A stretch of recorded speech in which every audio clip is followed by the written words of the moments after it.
वैज्ञानिकों ने ब्रह्मांड के सबसे खौफनाक ग्रह को ढूंढ निकाला है। जी हां, आपने बिल्कुल ठीक सुना, ब्रह्मांड का सबसे खौफनाक ग्रह।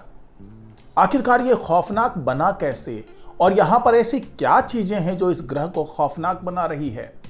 लेकिन आपको यह बताने से पहले मैं आपको यह बता दूं कि यह ग्रह हमारे सौरमंडल में नहीं है, बल्कि हमारे सौरमंडल से बाहर जो एक्सोप्लैनेट्स है, जो बाह्य ग्रह हैं, उन्हीं की भीड़ में ये जो एक्सोप्लैनेट है वो मिला है। हालांकि इसकी खोज बहुत पहले कर ली गई है, लेकिन जब इसके अंदर के वायुमंडल के बारे में समझा गया, वहां के तापमान के बारे में समझा गया, उसके आकार के बारे में समझा गया, जब उसका बहुत बारीक विश्लेषण किया गया, तो समझ में आया कि यह तो ब्रह्मांड का सबसे खौफनाक ग्रह है। तो इस ग्रह की क्या विशेषताएं हैं जिसके कारण वैज्ञानिकों को लगता है कि यहां पर जो माहौल है, जो वातावरण है, जो वायुमंडल है, वो हमारे ब्रह्मांड में कहीं और देखने को नहीं मिल रहा। तो यही तमाम जानकारी आपको इस वीडियो में मिलने वाली है, तो इस वीडियो को आखिर तक जरूर देखिएगा। नमस्कार, मैं हूं डॉक्टर सुरजीत सिंह और आप देख रहे हैं माना मिस्ट्री। अगर आपने अभी तक इस चैनल को सब्सक्राइब नहीं किया है तो सब्सक्राइब कर लीजिए, और अगर आपको ये वीडियो अच्छा लगे तो इसको लाइक कीजिए, शेयर कीजिए और कमेंट जरूर कीजिए। तो ब्रह्मांड का खौफनाक ग्रह होना अपने आप में एक बहुत बड़ी विशेषता भी हो सकती है, क्योंकि वैज्ञानिकों ने जो यहां पर आकलन किया इस ग्रह के बारे में, तो ये पता चला कि यहां पर बारिश भी पिघले हुए लोहे की होती है। यहां पर बारिश में कई बार कई बहुमूल्य रत्न मिलते हैं। तो आखिरकार ऐसा वातावरण बना कैसे, और ये वातावरण ऐसा है क्यों? ये तमाम चीजें जो है वो बहुत से ब्रह्मांड की पहेलियों से मिलती जुलती है। कई गुत्थी ऐसी है जिसको सुलझा लिया गया तो ब्रह्मांड के बहुत से रहस्यों पर से पर्दा उठ सकता है। आपको बता दें कि एस्ट्रोनॉमर्स ने ये जो बेहद गर्म और फूले हुए अजीब ग्रहों की खोज की है, उसका नाम वास्प 121b है। ये एक्सोप्लैनेट, इस पर रिसर्च करते हुए वैज्ञानिकों ने पाया कि यहां पर धातुओं की बारिश होती है। दिन के समय ये ग्रह बहुत गर्म हो जाता है और इसका तापमान 2500 डिग्री सेल्सियस तक पहुंच जाता है। अब जरा इसका अनुमान लगाइए कि हमारी पृथ्वी पर जब गर्मी के दिनों में 50-52 डिग्री सेल्सियस तक तापमान पहुंचता है तो आदमियों का, जो इंसान है यहाँ पर, उनका जीना मुहाल हो जाता है। बहुत ज़्यादा गर्मी होती है, उसको बर्दाश्त कर पाना मुश्किल होता है। तो ऐसे हालात में जब इस ग्रह पे अगर कोई इंसान जाना भी चाहे, पहली बात तो अभी जो हमारे पास तकनीक है, उस तकनीक के सहारे हम इस ग्रह तक पहुंच नहीं सकते। लेकिन अगर किसी भी तरीके से वहां पहुंचा भी जाए तो सोचिए कि वहां का तापमान 2500 डिग्री सेल्सियस है, तो वहां पर इंसानों का क्या होगा? क्या सेकंड भर भी इंसान वहां रह पाएगा? क्योंकि वहां पर जो धातु है वो भी इतनी गर्मी सह नहीं पाता है, और जो धातु होते हैं वो भी वाष्प बन करके उस सतह से उड़ने लगता है। नई स्टडी में वैज्ञानिकों ने पाया कि इस अल्ट्रा हॉट जुपिटर ग्रह की उत्पत्ति अपने तारे के बेहद करीब हुई होगी। जेमिनी साउथ टेलीस्कोप की मदद से की गई रिसर्च में ग्रह निर्माण की मौजूदा समझ को चुनौती मिली है। आपको बता दूं कि वैज्ञानिकों ने 1990 में पहली बार हमारे सोलर सिस्टम के बाहर जो ग्रह मौजूद हैं, जिसे एक्सोप्लैनेट कहा जाता है, उसकी खोज की, और तब से लेकर अब तक 5000 से ज्यादा एक्सोप्लैनेट्स खोजे जा चुके हैं। इनमें से कई हमारे सोलर सिस्टम के किसी भी ग्रह से बिल्कुल अलग हैं। हॉट जुपिटर्स ऐसे ही ग्रह हैं। ये गैस दानव हैं, मतलब जो गैस जियांट्स हैं, ये सब, इनका आकार और द्रव्यमान हमारे जुपिटर से कई गुना ज्यादा होता है। ये अपने तारे के इतने करीब होते हैं कि इनका ऑर्बिट केवल कुछ घंटों में पूरा हो जाता है। जहां आपको मैं यहां थोड़ा सा समझा दूं कि जो हॉट जुपिटर्स होते हैं, उसका यह मतलब नहीं है कि हमारा बृहस्पति ग्रह है, बल्कि वो ऐसे ग्रह होते हैं जो बृहस्पति ग्रह की तरह ही गैस जियांट्स होते हैं और गैस से बने हुए ग्रह होते हैं। उनका अपना कोई सतह नहीं होता है, इसलिए इन्हें हॉट जुपिटर्स कहा जाता है। और ये जो हॉट जुपिटर्स, जो गैस जियांट्स हैं, उनके मास की तुलना अगर हम अपने जुपिटर से करें तो उनका मास हमारे जुपिटर से कई गुना ज्यादा है।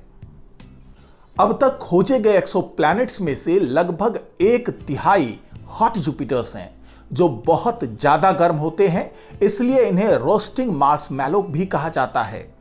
अभी तक माना जाता रहा कि ये ग्रह पहले अपने तारे से दूर बनते हैं और फिर धीरे धीरे अंदर की ओर माइग्रेट करते हैं, लेकिन वास्प 121b पर हालिया स्टडी इस थ्योरी पर सवाल उठाती है। जी हां, यह सवाल यह है कि जो वैज्ञानिक अभी तक परिकल्पना करके बैठे थे, जो हाइपोथेसिस थी उनकी कि जो भी ग्रह हैं वो अपने तारों से दूर बन रहे हैं और धीरे धीरे ये समय के अंतराल करोड़ों साल में जो है ये अपने उस तारे के बहुत करीब आ जाते हैं, जिससे उस तारे की गर्मी के कारण यहाँ का तापमान बहुत बढ़ जाता है। लेकिन ये जो नया ग्रह जिसके बारे में बात मैं कर रहा हूँ, वास्प 121b, इस पर जब रिसर्च किया वैज्ञानिकों ने तो पता चला कि इस ग्रह के साथ ऐसा कुछ नहीं था। वैज्ञानिकों ने जेमिनी साउथ टेलीस्कोप पर लगे इमर्सन जी रेटिंग इंफ्रारेड स्पेक्ट्रोग्राफ का यूज किया और यह पहली बार था जब किसी ट्रांजिटिंग प्लेनेट का रॉक टू आइस रेशियो एक ही इंस्ट्रूमेंट से मापा गया। आमतौर पर इस तरह की गणना करने के लिए अलग अलग इंस्ट्रूमेंट्स की जरूरत होती है, जिससे गलती होने का खतरा बना रहता है। वास्प 121b ग्रह जो है जिसके बारे में मैं बता रहा हूं आपको, ये पृथ्वी से लगभग 858 प्रकाश वर्ष दूर स्थित है। इसका द्रव्यमान हमारे जुपिटर से 1.2 गुना अधिक है, लेकिन ये इतना फूला हुआ है, यानी जो पफ्ड अप है, कि इसका व्यास बृहस्पति से 1.9 गुना बड़ा है। ये अपने तारे के बेहद करीब है और केवल 1.3 पृथ्वी दिवस में एक कक्षा पूरी करता है। इसका यह मतलब हुआ कि ये अपने तारे के इतने करीब है कि लगभग 32 घंटे में उस तारे की पूरी परिक्रमा कर लेता है, यानी एक कक्षा पूरी करता है। यह टाइडली लॉक्ड है, यानी इसका एक पक्ष हमेशा अपने तारे की ओर रहता है और दूसरा पक्ष हमेशा अंतरिक्ष की ओर रहता है। इस ग्रह पर दिन का तापमान, जैसा कि मैंने आपको बताया, कि 2500 डिग्री सेल्सियस तक पहुंच जाता है, जिससे इसकी सतह पर मौजूद धातुएं वाष्पित हो जाती हैं और इसकी वायुमंडलीय धाराओं में बहने लगती है। अब यहाँ पे जो हवा चलती है उसकी रफ्तार की बात कर लें तो ये 17,700 किलोमीटर प्रति घंटा की रफ्तार से यहाँ पर हवा चलती है और ये हवाएं इन धातु युक्त वाष्पों को नाइट साइड तक ले जाती है, जहां वे ठंडी होकर धातु जो होती हैं वो रूबी और नीलम की बारिश के रूप में भी गिरने लगती है। जी हां, ये हवा क्या करती है कि जैसा कि मैंने आपको बताया कि ये टाइडली लॉक्ड ग्रह है, तो जिधर वाला हिस्सा बहुत गर्म है वहां से ये धातुएं वाष्पित होकर के ऊपर उठती है और तेज हवा के झोंकों के कारण ये उस पक्ष की ओर चली जाती है जहां पर बिल्कुल ही ठंडा है, यानी जो पक्ष तारे की तरफ नहीं है बल्कि हमेशा अंतरिक्ष की तरफ रहता है, तो वहां पर ये हवाएं ठंडी होती है और इसमें जो धातु युक्त वाष्प मौजूद है वो ठंडा होकर के बारिश के रूप में नीचे गिरने लगता है और उसी से रूबी और नीलम की भी जो बारिश होती है वो उस पक्ष में वो इसी वजह से होती है। ग्रह निर्माण के पारंपरिक मॉडल्स के अनुसार वास्प 121b जैसे जो गैस दानव ग्रह हैं वो अपने तारे से दूर ठंडे क्षेत्रों में बनते हैं, लेकिन इस स्टडी में पाया गया कि इस ग्रह में चट्टानी पदार्थों का अनुपात बहुत अधिक था और इस ग्रह का रासायनिक विश्लेषण बताता है कि यह इतनी गर्म जगह बना था कि वहां बर्फ जम ही नहीं सकती थी। इस खोज से वैज्ञानिकों को ग्रह निर्माण की मौजूदा थ्योरी पर दोबारा विचार करने के लिए मजबूर होना पड़ रहा है। तो सोचिए, ये इतना गर्म ग्रह है, लेकिन इसके साथ ही जो इसका दूसरा पक्ष है वो ठंडा पक्ष है। वहां पर जो गर्म इलाके से चीजें उठती हैं, वाष्पित होकर के धातु हैं, इसकी चट्टानें जो खत्म हो चुकी हैं, वो पिघल चुकी हैं, वो जब वाष्पित होकर के उठती हैं तो जो दूसरे पक्ष में जो ठंडा इलाका है वहां पर ये बारिश के तौर पर नीचे गिरती है। तो सोचिए कि ये कितना खौफनाक ग्रह है कि एक तरफ तो इतना गर्म है 2500 डिग्री सेल्सियस तक और दूसरी तरफ बिल्कुल ठंडा है जहां पर धातुओं की बारिश हो रही होती है, वो भी तरल रूप में। तो यहां पर अगर हम मनुष्य या किसी तरह के जीवन की कल्पना भी करना चाहें तो हम कल्पना भी नहीं कर सकते। इसीलिए इस वाष्प 121b ग्रह को सबसे खौफनाक ग्रह अभी तक का माना जा रहा है। जी हां, हमारे ब्रह्मांड का सबसे खौफनाक ग्रह। हालांकि अभी तमाम खोज हो रही है, तमाम ग्रह मिल रहे हैं। आने वाले दिनों में हो सकता है इससे भी ज्यादा खौफनाक कोई ग्रह मिल जाए, कोई एक्सोप्लैनेट मिल जाए।